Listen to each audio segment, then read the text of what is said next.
Well, now we're going to jump a little bit further forward. Now Elisha's no longer alive, and now a bunch of other kings have happened, and now we're coming to the time of a new king. But when we meet him today, he's not a king quite yet. He's just a little kid. In fact, when we meet him, he's probably about your age, because his story started. He was probably about 4 or 5 years old when our story first starts today, because he didn't even become king until he was 8 years old. Yeah, you have to stop and think who it might be. All right, so you guys need to stay quiet, and we're going to start the story.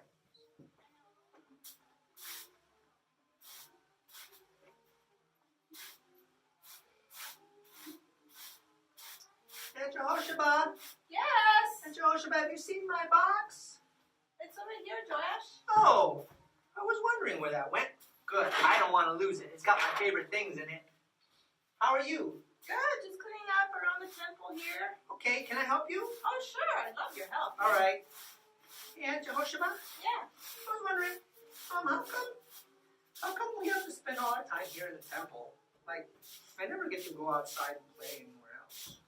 I know, Joash. It's because of your grandmother. She's very evil. And You mean Grandma Athaliah? yes, Why? Why is she so evil? she has forsaken God and she worships idols, Joash.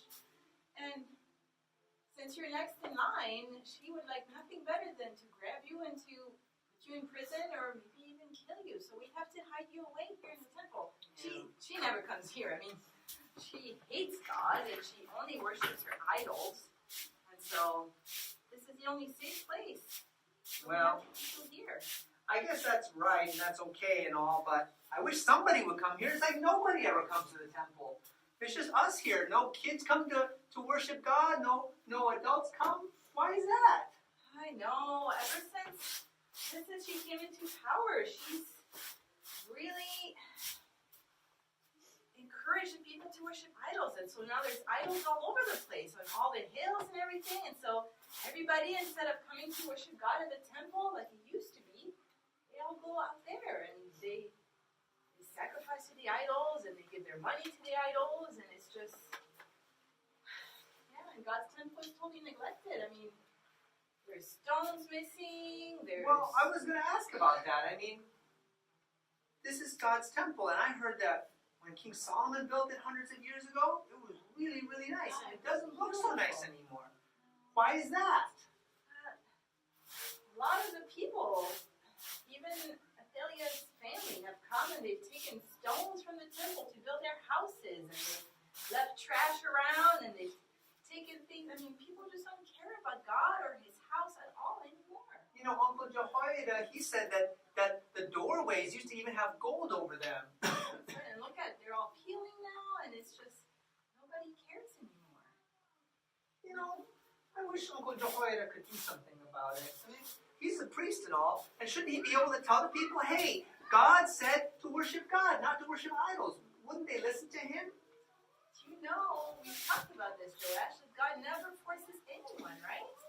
People can make a choice, and even though God loves them and has done so much for our people and for our country, he doesn't force them to worship him. So they're free to choose, even to do really foolish things like worshiping idols and neglecting God's house. I mean, this is a place where God wants to meet with us.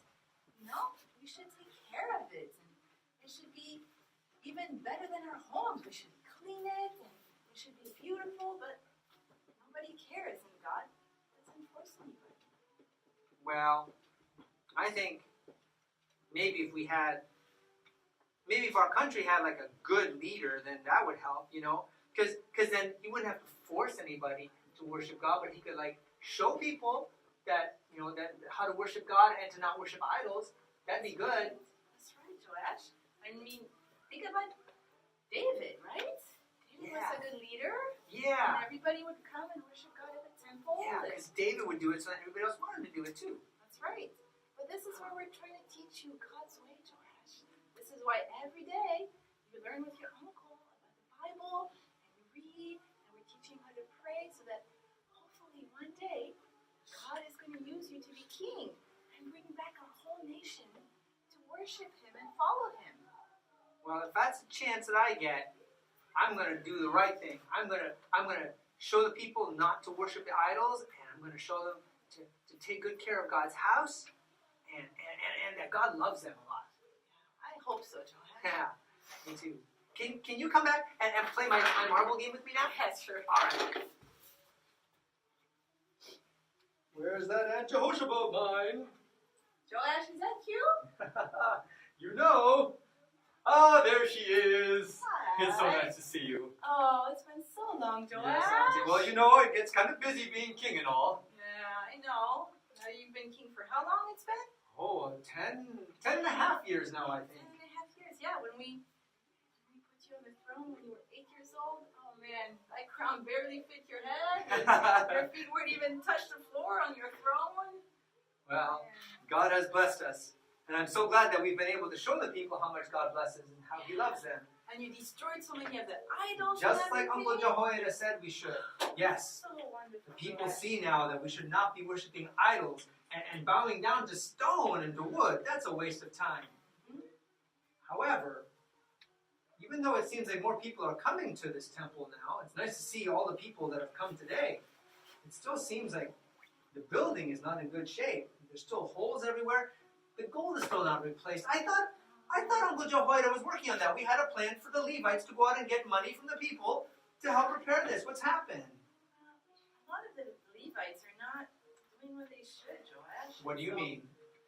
Some of them have gone to collect the money, and some of them don't deliver all of it, or even some of it to the temple. They keep it for themselves. They keep it for themselves. That's God's money. That's not their money. That's right, yes. And so the people don't really trust them, too. They don't want to, part with their money just to see it wasted like that. Yes, of course. If they can't trust the Levites to deliver the money, why would they give it to them?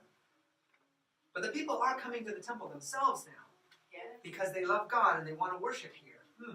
It seems like if we could have a way, a place to store the money, people could bring it themselves. They wouldn't have to give it to the Levites to deliver it. They could just bring it themselves when they come to worship. We'd have a special box. They could put it in a special box. Joshua, do you still happen to have my Your marble box? Yes, Joash. That would be perfect.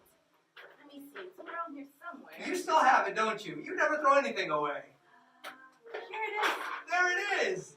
Wonderful. My old marble box. Does it still have my marbles in it? I think so. Joash. Yes, it does. Well, this box could be used to hold something even better than marbles now.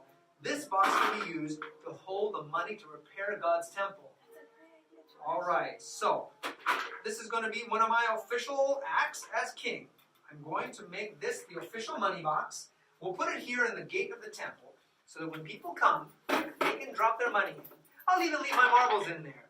Those were very precious to me when I was little, and now I want those to be used. Maybe we can add them to the walls to make a nice glowing place. And then, when the people come into the temple, they'll have their coins, their money that they'll bring with them, and they can put it right into the box. And I'll have a guard that always stands by the box, one of my trusted guards, so nobody steals the money. And then we can take that money and deliver it directly to the workers and directly to the craftsmen who are going to repair our temple. I think that's a good idea, Joshua. Yeah. All right, I'm going to make an official proclamation. All right, all the people of Israel, all the people of Judah, please listen to my proclamation. I, Joash the king, do proclaim that this is the special money box in the temple gate. And now when you come to worship, you can bring your money yourselves rather than giving it to a Levite to deliver for you. And I promise you that with the authority of the king, we shall protect this box and the money inside so that it is only used for fixing the temple and it will not be wasted or taken away by anyone else. How do you all like this idea? Is it a good idea? Yeah. All right. So, you may now come into the temple and deposit your money into the money box. Come on. Come deposit your money. Oh, isn't this wonderful, Jehoshua? The people are so excited and happy to bring their money into the box. I'm so glad. Well, the box has got plenty in it already for today. I'm going to take it. I'll give it to one of my special financial advisors. He's got all the guards ready to be able to distribute the money, and we'll just be able to get this temple turned around really soon. All right. Oh, this is going to be a wonderful day. So what did you guys think? Did you have a good idea? Yeah. Yeah. Now, is it important to take care of God's house? Is it important to take care of God's house? Yeah. We don't have a temple today. What do we have instead? Where do we come every week? To church. This is our temple here, where we're at. And every week we get to come here. Now, is it important to take care of our church? Is this where God comes to meet with us every week? Yes, it is. This is where he says, come on Sabbath, the special day that I have set aside. And I want to meet with each of you because I love you so much. When God wants to meet at church with you, what do? You dress up nicely, right? Yeah. And it's the best day of the week, isn't it? I love coming to Sabbath school and church. And we want to take care of our church, right? When you're sitting in Sabbath school or maybe upstairs in church, and maybe you have a piece of trash, or you just throw it on the ground? No, this is God's house. Take it with you and find a trash can. And maybe if you see some trash on the floor, you think maybe you could pick it up and help to keep God's house clean? Can you guys do that? Even when you're little? Yeah, absolutely. And what else can you do to show respect in God's house? Do we want to be climbing over the pews and running up and down, woo, chasing each other in church? No, right? We want to walk respectfully, and we don't want to yell, because this is God's special house. We want to show him respect because of all he's done for us and how much he loves us. And what else do we do? Do you guys ever give offering? Yeah, you give offering in Sabbath school, and I bet you give offering in church too. And part of that offering does what? It helps to take care of our church, to pay for the electricity, to upkeep it so it doesn't fall apart. Is that important too? Yeah, we get to have a part in helping God to take care of his house. That is so special. So I want you to remember that as you pay your offering in church today, okay? And you can have a part in helping take care of God's house. So let's say a quick prayer, and then you can go to your lesson, okay? Father in heaven, we thank you so much that you have a special day and a special place to meet with us every week. And we love meeting with you, Lord. Help us to remember to be respectful in your house, Lord, and to help to take care of it whichever way we can. We love you. In Jesus' name we pray.